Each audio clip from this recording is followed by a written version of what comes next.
میں تمہیں بتائے بغیر اسلام قبول کر کے واپس مدینہ جا چکا ہوں، کیونکہ میں نے واللہ اپنی پوری زندگی میں محمد جیسا انسان کبھی نہیں دیکھا، اور ایسا میں نے پہلے اس لیے نہیں کیا کہ لوگ یہ نہ سمجھے کہ میں نے قید کے ڈر سے اسلام قبول کیا ہو۔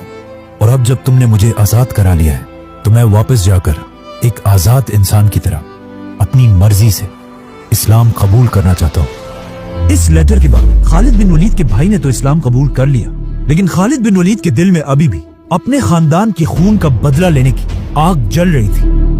اسی لیے جب اگلے سال مکہ والوں نے دوبارہ فوج جمع کی تو ابو سفیان نے خالد بن ولید کے غصے کو یوز کر کے انہیں پہلی بار اپنی فوج کا جنرل بنایا، اور اس طرح مکہ سے 3000 لوگوں کی فوج مسلمانوں سے جنگ کے لیے مدینہ کی طرف روانہ ہوئی۔ لیکن مدینہ پہنچنے سے پہلے 1000 مسلمان احد کے پہاڑ کے پاس ان کا انتظار کر رہے تھے۔ 1000 ورسس 3000، مطلب مسلمانوں کو اپنے سے 3 گنا بڑی فوج کے ساتھ لڑنا تھا، جو آف کورس ایک بہت مشکل کام تھا۔ لیکن جنگ شروع ہونے سے پہلے مسلمانوں کی فوج سے 300 منافقین دھوکہ دے کر جنگ چھوڑ کر چلے گئے۔ اب رسول اللہ صلی اللہ علیہ وسلم کے پاس صرف 700 لوگ تھے، اور سامنے مکہ والوں کی 3000 کی فوج، مطلب 4 گنا بڑی فوج۔ جنگ شروع ہونے سے پہلے ان 700 لوگوں میں سے بھی رسول اللہ صلی اللہ علیہ وسلم نے 50 لوگوں کو نکال کر اس پہاڑ کے اوپر بھیجا، تاکہ پہاڑ کے پیچھے سے مسلمانوں پر کوئی حملہ نہ کر سکے۔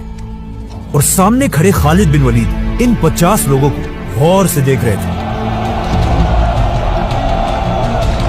آپ صلی اللہ علیہ وسلم نے ان 50 آرچرز کو کلیئر آرڈرز دیے تھے کہ اگر تم دیکھو کہ مسلمان جنگ جیت چکے تم نے پہاڑ سے نہیں اترنا، اور اگر تم دیکھو کہ مسلمان جنگ ہار گئے اور ہارنے کے بعد پرندے ان کے جسموں کا گوشت کھا رہے تب بھی تم نے پہاڑ سے نہیں اترنا۔ اسی کے ساتھ جنگ احد شروع ہوئی۔ جیسے جنگ شروع ہوئی مسلمانوں میں اتنا جذبہ تھا کہ وہ آسانی سے مکہ کی فوج کو پیچھے دھکیلنے لگے، اور کچھ ہی دیر کے جنگ کے بعد ایسے لگنے لگا کہ مسلمان آسانی سے یہ جنگ جیت جائیں گے، جسے دیکھ کر مکہ کی فوج آہستہ آہستہ جنگ سے بھاگنے لگی۔ ایون ان کا لیڈر ابو سفیان جان بچا کر بھاگنے لگا۔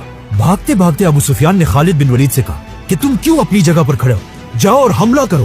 لیکن خالد بن ولید بالکل اپنی جگہ پر کھڑے رہے، کیونکہ انہیں پتا تھا کہ جب تک یہ 50 آرچرز اس پہاڑ پر کھڑے ہیں یہ جنگ جیتنا امپاسبل ہے۔ آخر مسلمانوں کی فوج مکہ والوں کو جنگ کے میدان سے اتنا دور لے آئی کہ پہاڑ پر کھڑے آرچرز کو لگا کہ اب تو ہم جنگ جیت چکے، تو ان میں سے بہت سارے اپنی پوزیشن کو چھوڑ کر پہاڑ سے نیچے اترے اور دشمنوں کا چھوڑا ہوا مال جمع کرنے لگے۔ ناؤ جیسے ہی خالد بن ولید نے ان آرچرز کو پہاڑ سے نیچے اترتے ہوئے دیکھا، انہیں سمجھ آ گئی کہ اٹس ناؤ اور نیور۔ اسی کے ساتھ خالد بن ولید نے اپنے گھوڑوں کو ریڈی کیا اور پہاڑ کے پیچھے سے مسلمانوں پر حملہ کر دیا۔ اب جب مسلمان ان دونوں فوجوں کے درمیان پھنس گئے، اس سے مسلمانوں کو بہت نقصان ہوا، اور بڑے بڑے صحابہ شہید ہو گئے، جن میں سب سے بڑے صحابی تھے حضرت حمزہ۔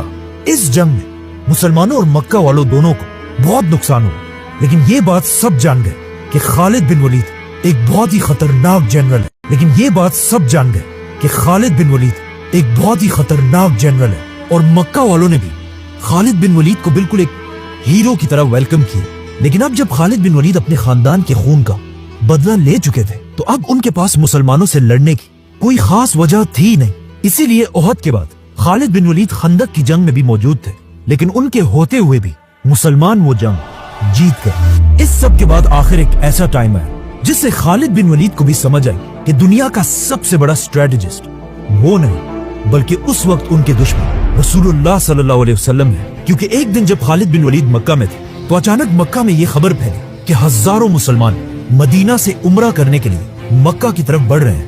اینڈ آف کورس یہ سنتے ہی مکہ والوں نے اپنے بیسٹ جنرل خالد بن ولید کو مسلمانوں کو روکنے کے لیے بھیجا۔ خالد بن ولید اگین اپنے گھڑ سواروں کو لے کر فل سپیڈ مسلمانوں کی طرف پہنچے، لیکن وہاں پہنچ کر انہوں نے دیکھا کہ صرف تھوڑے مسلمانوں کے سوا یہاں کوئی نہیں ہے۔ جب انہوں نے پوچھا تو انہیں بتایا گیا کہ آپ رسول اللہ صلی اللہ علیہ وسلم کے ٹریپ میں پھنس چکے، اور وہ خود باقی مسلمانوں کے ساتھ پہاڑوں کے راستے سے جا کر بالکل مکہ کے دروازے کے باہر کھڑے ہیں۔ ناؤ یہ تاریخ میں پہلی اور آخری دفعہ تھا کہ کسی نے خالد بن ولید جیسے جنرل کو اپنے ٹریپ میں پھنسایا ہو، اور اس واقعے کے بعد خالد بن ولید رسول اللہ صلی اللہ علیہ وسلم سے اپنی دشمنی ختم کر کے ان کی پرسنالٹی سے انسپائر ہونے لگے۔